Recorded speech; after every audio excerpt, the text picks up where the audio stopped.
The transport ship landed on the floating docks of Theos Prime.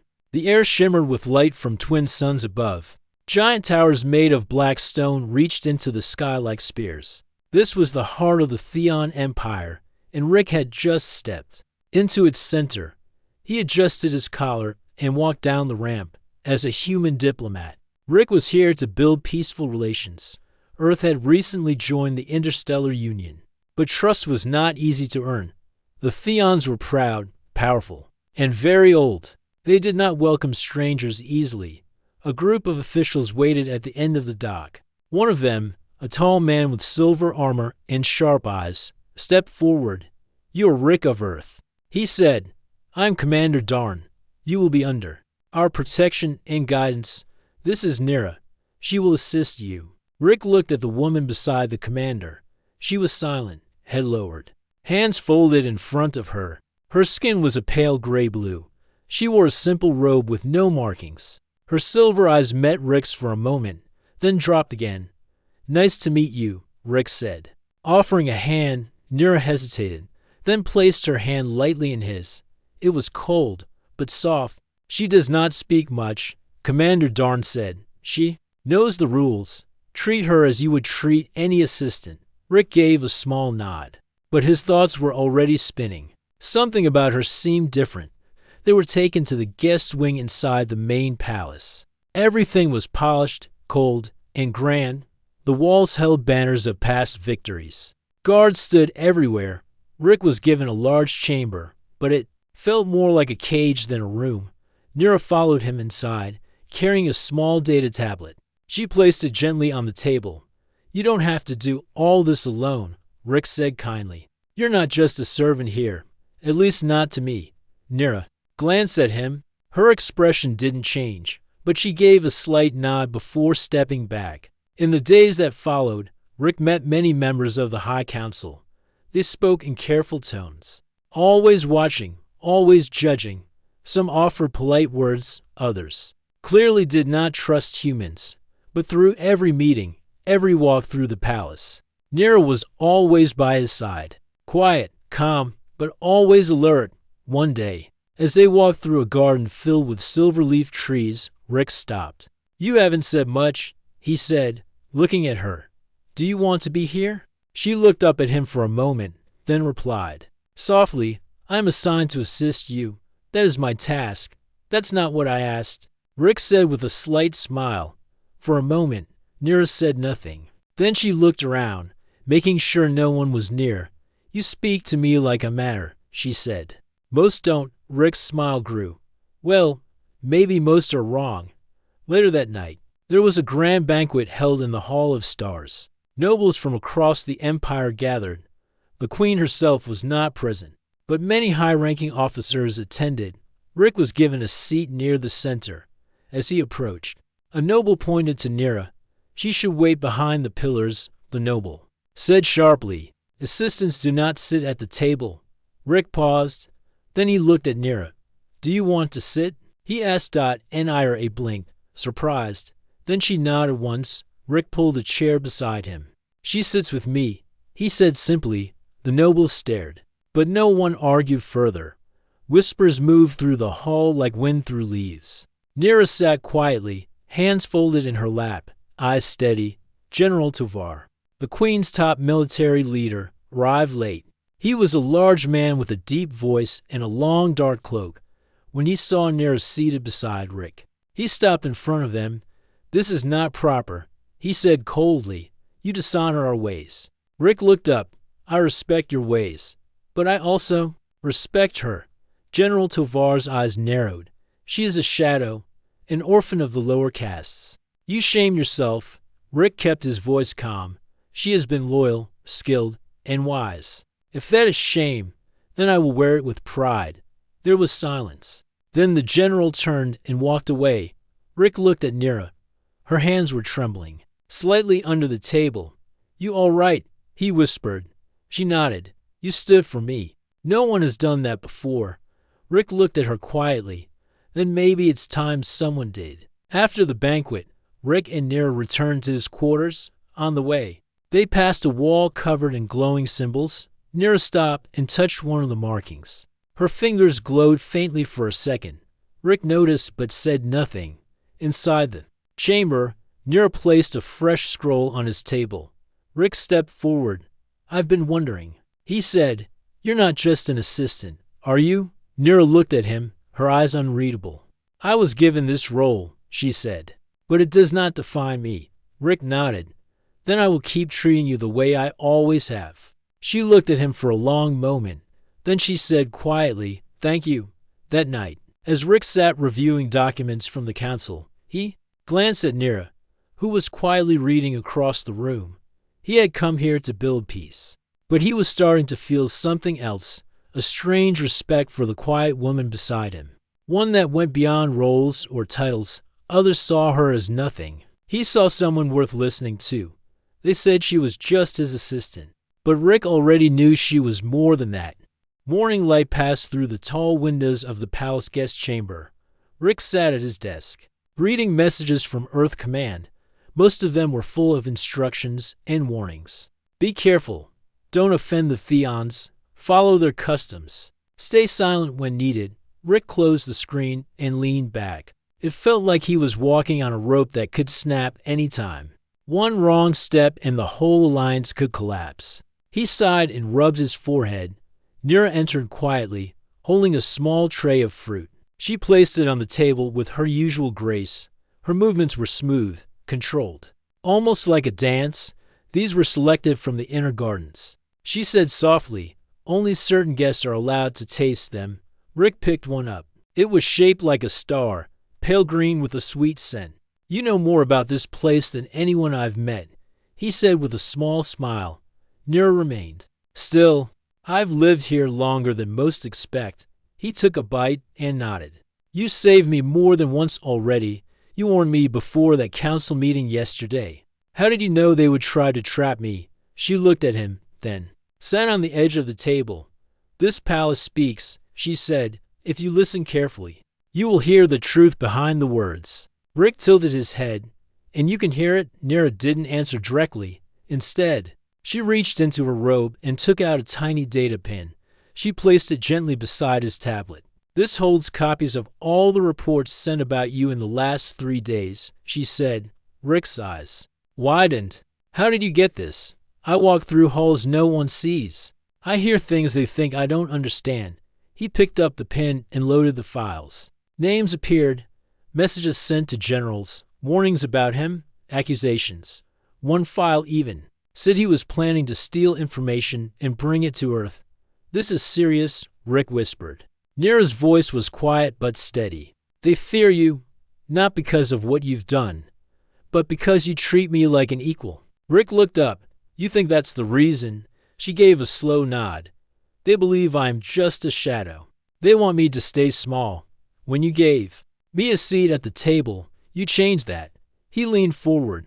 "Why are you helping me?" She paused before answering. "Because you didn't see a servant. You saw me." Just then, a knock came at the door. Rick stood quickly. Nira moved to the side. Commander Darn entered, followed by 2 guards. "There has been a breach," he said. "One of the secure data archives was accessed last night. The council is upset. They are investigating everyone." He looked at Nira, including assistants. Rick stepped forward. "She was with me all night. She didn't leave the room." Darn stared at him. "Is that your official statement?" Rick didn't blink. "Yes." Darn gave a short nod. "Very well. But be careful. Rick, you're starting to break rules without realizing it." The guards left without touching Nira. Rick turned back to her. "You were the one who got the files," he said. "Why take that risk?" She stood straight. "Because truth matters more than safety." Rick looked at her again, really looked. She wasn't just brave. She was trying to change something far bigger than him. That evening, they walked together through the eastern corridors. Most guests stayed away from that part of the palace, but Rick trusted her lead. "Where are we going?" he asked. "To a place they don't watch," she replied. She led him to a chamber behind a thick curtain. Inside, there was an old statue, a woman carved from dark stone, with markings down her arms. She looked like Nira. Rick stepped closer. "Who is this?" Nira's voice was soft, My mother. Rick turned quickly. Your mother. This is a royal statue. Nira nodded once. She was the queen before the current one. When war broke out, my mother was forced to surrender. Her supporters were exiled. I was hidden. Rick's breath caught. You're a royal. She looked at him with clear, steady eyes. I was born to be one. But I chose silence. I wanted to learn who I was without a crown. He shook his head slowly. And they made you an assistant. She smiled faintly. It was safer to be forgotten. Rick took a step closer. Then why reveal this to me? Because you treated me like someone real. And because I trust you. He felt the weight of her words. What do you want from me? Nothing. She said, only your honesty. Rick nodded. Then I'll give you that. Always. Later that night, Rick couldn't sleep. He sat near the window, looking at the stars. Nira sat across the room, eyes closed, breathing calmly. He thought about what she said. About her past, her risk, her trust in him. He didn't know what tomorrow would bring. But he knew one thing now. She was not just an assistant. She was a voice that had been hidden for too long. And Rick had heard it. The great council chamber was filled with cold light. High pillars lined the walls, and glowing banners floated above the marble floor. Each banner belonged to a powerful house in the Theon Empire. The voices of nobles echoed across the room, some calm, others sharp. Rick stood in the center, facing the long row of council seats. He could feel the weight of their eyes. Behind him stood two guards, to his left. Commander Darn watched without emotion. On his right, General Tovar stood like a statue, arms crossed, eyes full of suspicion. The council leader, an older Theon with gold tattoos across his face, finally spoke. We have reviewed security records. A data breach occurred. Sensitive information was accessed. You, Rick of Earth, were the only outsider with clearance to that level. Rick took a step forward. I did not access those files. I received no permission, and I never crossed the secure zones. General Tovar raised a hand, and yet the files were stolen. Reports say your assistant was seen moving near the inner archive wing late at night. Whispers rose across the chamber. Rick clenched his fists, but kept his voice steady. She was with me. She did nothing wrong. Tovar's voice grew louder. You bring dishonor. You protect a shadow. Do you even know who she is? Before Rick could answer, the large doors behind him opened. Every head turned. Nira walked into the room. Her robe was no longer plain. It had silver threads along the arms and a faded crest across the chest. A few guards stepped forward to block her, but the council leader raised his hand. Let her speak, he said. Nira walked past Rick and stood beside him. Her voice was soft, but strong. I am Nira Velra, daughter of Queen Elenra, born in the last days of her rule. Gasps filled the chamber. One noble dropped his glass. Another stepped back in fear. That is impossible, said Commander Darn. It is truth, Nira replied. My mother hid me during the rebellion. I was raised in silence. When I was old enough, I entered the palace as a worker to understand the world that destroyed her. The council leader looked shaken. Why now? Why reveal yourself? Nira turned to Rick. Because he saw me. Not my title. Not my silence. Just me, General. Tovar laughed bitterly. You expect us to believe this? A forgotten girl claiming royal blood? Nira lifted her sleeve. Under her arm was a mark, an ancient symbol burned into the skin. Only royal heirs carried it. It glowed faintly under the chamber lights. The room fell into deep silence. Rick looked at the nobles. You called her a shadow. But she is more light than any of you. The council leader leaned forward.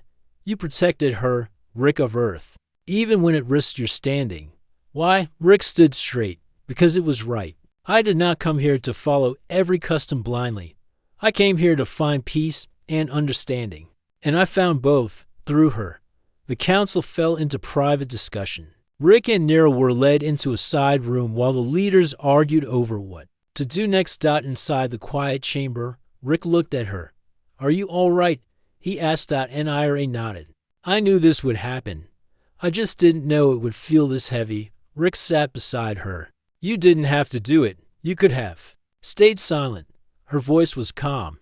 If I stayed silent, they would crush you. I owe you more than silence. A guard entered the chamber with a message. The council would decide the next day.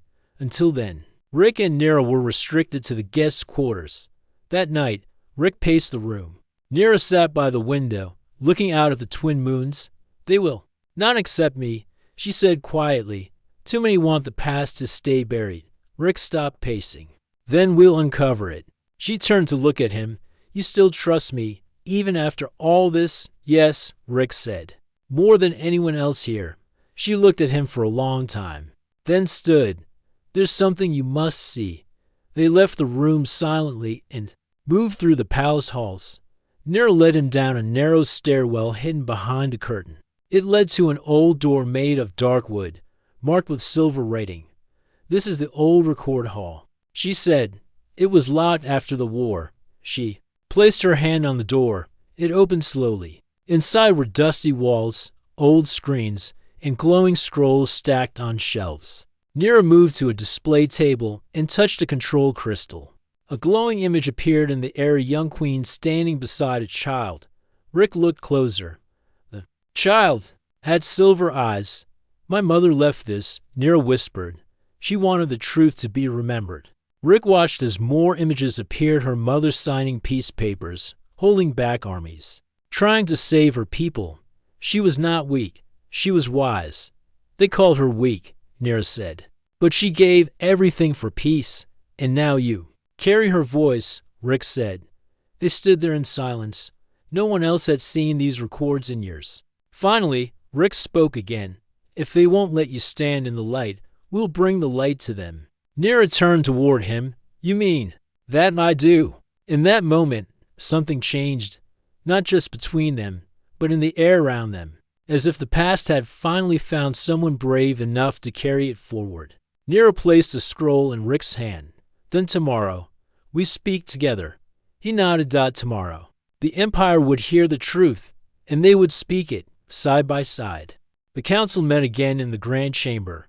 This time, the air felt heavier. News of Nira's true identity had already spread beyond the palace. Nobles whispered in corners. Guards stood more alert. Everyone watched Rick and Nira closely. The council leader spoke first. We have reviewed the evidence. Nira Velra does carry the royal mark, but her birth alone does not return her rights. That time has passed. General Tovar stepped forward. She was hidden for years. She chose to live as a servant. That is her place. Nira looked straight at him. I chose silence to survive, but I am not silent anymore. Tovar raised his voice. You threaten the balance of the empire. People will divide again. Civil war could return. Rick stepped in. Peace cannot grow from lies. You fear the people, but they will support truth if you give them the chance. The council leader shook his head. This is not Earth. Here, truth follows order, not emotion. For now, Nira will be kept under watch. Rick will remain in the guest wing. Before Rick could respond, guards stepped forward. Nira did not move. She stood tall, even as the guards surrounded her. We are not your enemies, she said. But if you force silence again, you will lose more than power. You will lose the future. The guards led them back through the halls. Rick could feel tension rising. Eyes followed them. Some looked curious, others were angry. The walls of the palace no longer felt like stone, they felt like traps. That night, Nira stood by the window. Her robe had been taken. She wore plain clothes again, but her posture did not change. She still looked like someone born for something greater. Rick spoke quietly. They won't let you speak again. She turned toward him. Then we stop asking for permission. He stepped closer. Do you have a plan? Nira nodded. There's a way out, but it must happen tonight. Rick didn't hesitate. Then, let's go. They moved quickly. Nira led him through side halls and narrow steps. Every path she took seemed planned. They passed the guards without being seen. She pressed her hand on a panel behind a statue, and a door opened, a hidden tunnel led downward. The air grew colder. Rick could hear distant sounds, whispers of machinery, humming lights. The passage led to an old transport bay deep under the palace. This connects to the outer ring. Nira explained. You know it exists, as they stepped onto a hovercraft. Alarms rang far above them. They noticed, Rick said. Nira turned to the pilot controls. Then we don't slow down. The hovercraft raced through dark tunnels lit by blue lights behind them. A red signal flashed. Rick took a breath and looked back. No one followed yet. Where are we going? He asked. To the outer moon, Teller. 5. My mother had allies there. Some may still remain. Rick nodded. We'll find them, suddenly. A blast echoed behind them. A patrol drone had entered the tunnel. Hold on, Nira said. She turned the craft sharply. Rick held the side rail as they passed through a narrow bend. Another blast missed them by inches. Ahead, a lift chamber appeared. Nira pushed the lever, and the craft shot upward.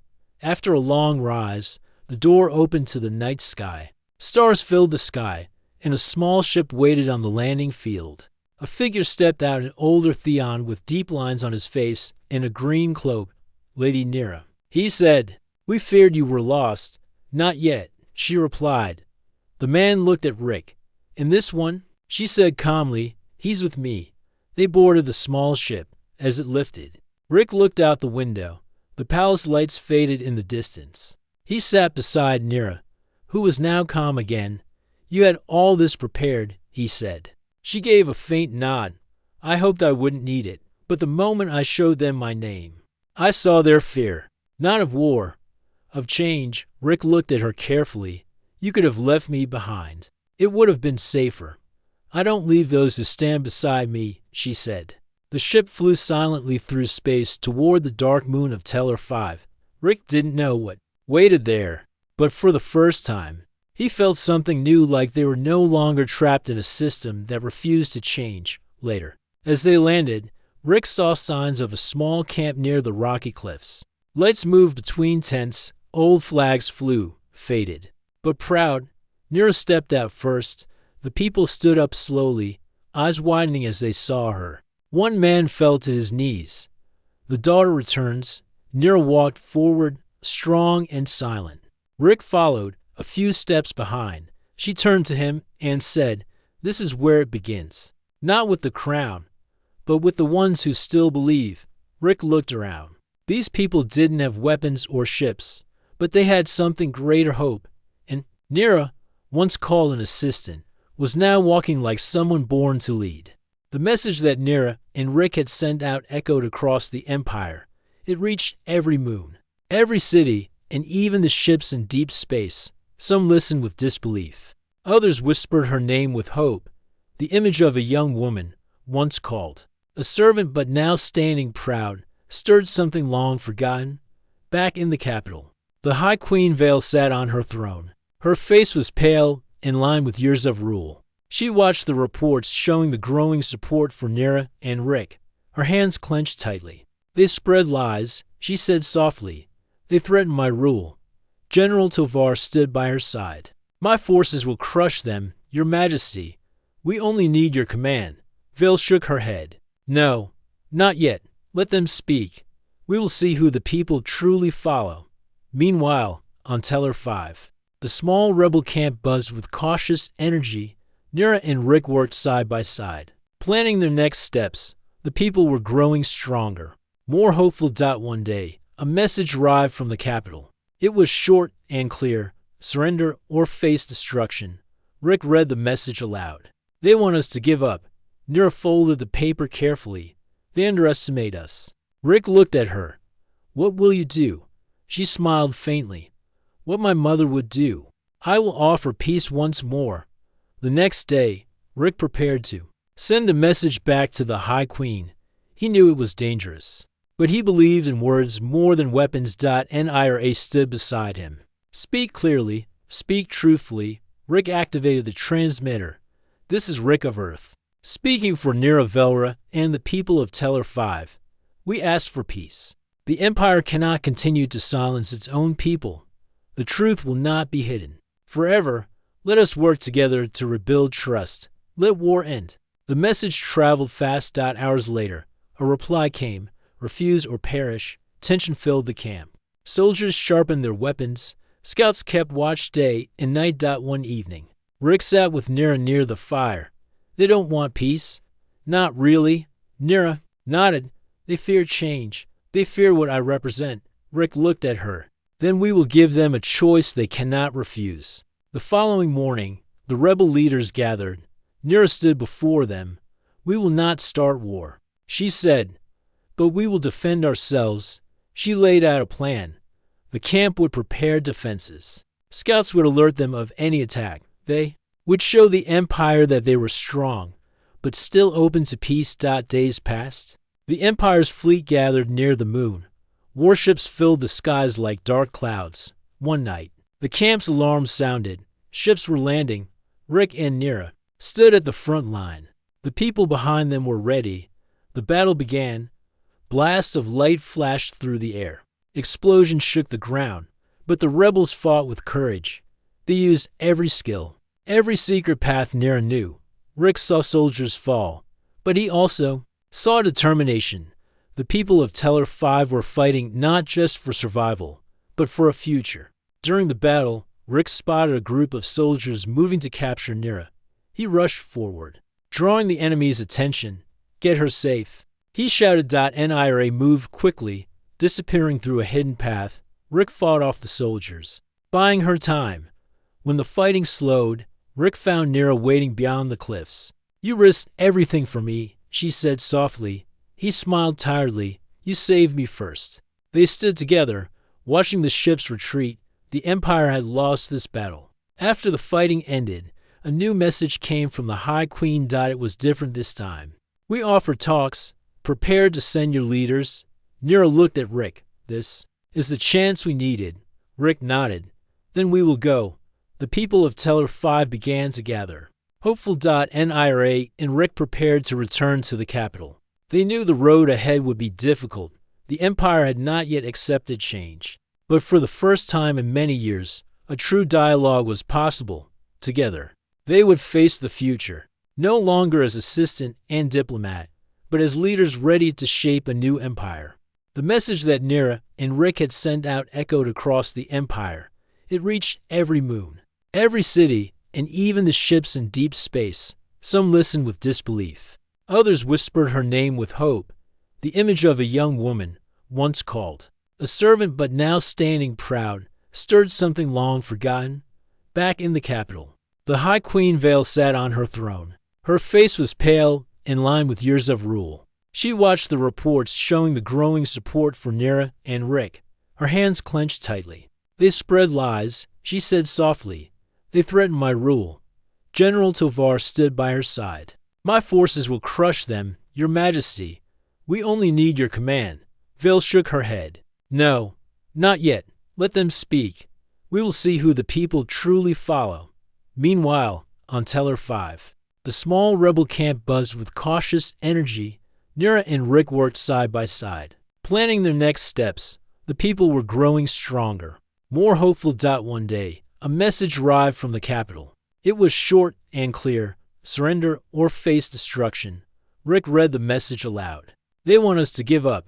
Nira folded the paper carefully. They underestimate us. Rick looked at her. What will you do? She smiled faintly. What my mother would do. I will offer peace once more.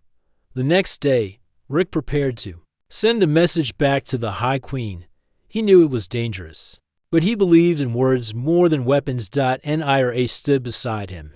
Speak clearly, speak truthfully. Rick activated the transmitter. This is Rick of Earth, speaking for Nira Velra and the people of Teller 5. We ask for peace. The Empire cannot continue to silence its own people. The truth will not be hidden. Forever, let us work together to rebuild trust. Let war end. The message traveled fast. Hours later, a reply came: refuse or perish. Tension filled the camp. Soldiers sharpened their weapons. Scouts kept watch day and night. One evening, Rick sat with Nira near the fire. They don't want peace. Not really. Nira nodded. They fear change. They fear what I represent. Rick looked at her. Then we will give them a choice they cannot refuse. The following morning, the rebel leaders gathered. Nira stood before them. We will not start war, she said, but we will defend ourselves. She laid out a plan. The camp would prepare defenses. Scouts would alert them of any attack. They would show the Empire that they were strong, but still open to peace. Days passed. The Empire's fleet gathered near the moon. Warships filled the skies like dark clouds. One night, the camp's alarm sounded. Ships were landing. Rick and Nira stood at the front line. The people behind them were ready. The battle began. Blasts of light flashed through the air. Explosions shook the ground, but the rebels fought with courage. They used every skill, every secret path Nira knew. Rick saw soldiers fall, but he also saw determination. The people of Teller 5 were fighting not just for survival, but for a future. During the battle, Rick spotted a group of soldiers moving to capture Nira. He rushed forward, drawing the enemy's attention. Get her safe, he shouted. Nira moved quickly, disappearing through a hidden path. Rick fought off the soldiers, buying her time. When the fighting slowed, Rick found Nira waiting beyond the cliffs. You risked everything for me, she said softly. He smiled tiredly. You saved me first. They stood together, watching the ships retreat. The Empire had lost this battle. After the fighting ended, a new message came from the High Queen. It was different this time. We offer talks, prepared to send your leaders. Nira looked at Rick. This is the chance we needed. Rick nodded. Then we will go. The people of Teller 5 began to gather. Hopeful. Nira and Rick prepared to return to the capital. They knew the road ahead would be difficult. The Empire had not yet accepted change. But for the first time in many years, a true dialogue was possible. Together, they would face the future, no longer as assistant and diplomat, but as leaders ready to shape a new empire. The great hall of the capital was filled with tension. The High Council, the Queen, generals, and diplomats had gathered. This time, the mood was different. The threat of war had passed, but the challenge of peace remained. Rick and Nira entered. Together, they no longer walked as diplomat and assistant. They walked as equals, leaders, people who carried the hopes of many. The Queen, Vale, sat on her throne. Her eyes were sharp, but there was a flicker of something new. Curiosity, perhaps respect. Nira Velra, she said, you have returned from exile with your followers and your human friend. What do you seek? Nira stepped forward. I seek a future where the Empire listens to all its people, where fear does not rule, and where peace is more than just a word. Rick added. We come with proof that change is not weakness, but strength. That unity brings power greater than any weapon. The council murmured. Some faces were doubtful, others thoughtful.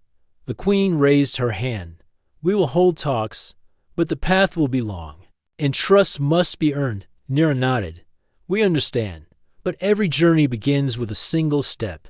Days turned into weeks as negotiations began. Rick helped translate and explain Earth's ways of diplomacy. Nira spoke openly of her people's hopes and fears. They worked to heal old wounds. Slowly, walls between the factions started to crumble. One afternoon, Rick found Nira in the palace garden.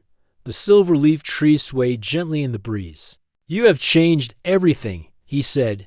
She smiled softly. No, you changed everything. You saw me when others did not. Rick shook his head. It was not me alone. It was us, together. She looked out at the horizon. The Empire will never be perfect, but it can be better. Suddenly, a guard approached with a message. Rick read it and smiled. The Queen invites us to the ceremony. She wishes to honor the new peace. The ceremony was held in the Hall of Stars. Nobles, soldiers, and citizens filled the room. The Queen stepped forward, holding a crown made of light metal and rare gems. She turned to Nira. You were hidden for many years, but your voice was never silenced. Today, you are recognized as the rightful heir to the throne. Gasps and whispers filled the hall. Nira accepted the crown, her hands steady. She looked at Rick, then at the crowd. This crown is not just mine, she said. It belongs to every person who dreams of peace. The Queen smiled and stepped back. Later, Rick and Nira stood on the palace balcony, looking at the city below. Lights twinkled like stars. You are a queen now, Rick said, and you are more than a diplomat. Nira replied, you are my partner in this. They looked at each other with quiet strength. The Empire had changed. Not because of power or fear, but because someone had dared to see the truth in a quiet assistant. They said she was just an assistant, but Rick and Nira had built a new future. A future where every voice mattered, and the stars shone a little brighter for it.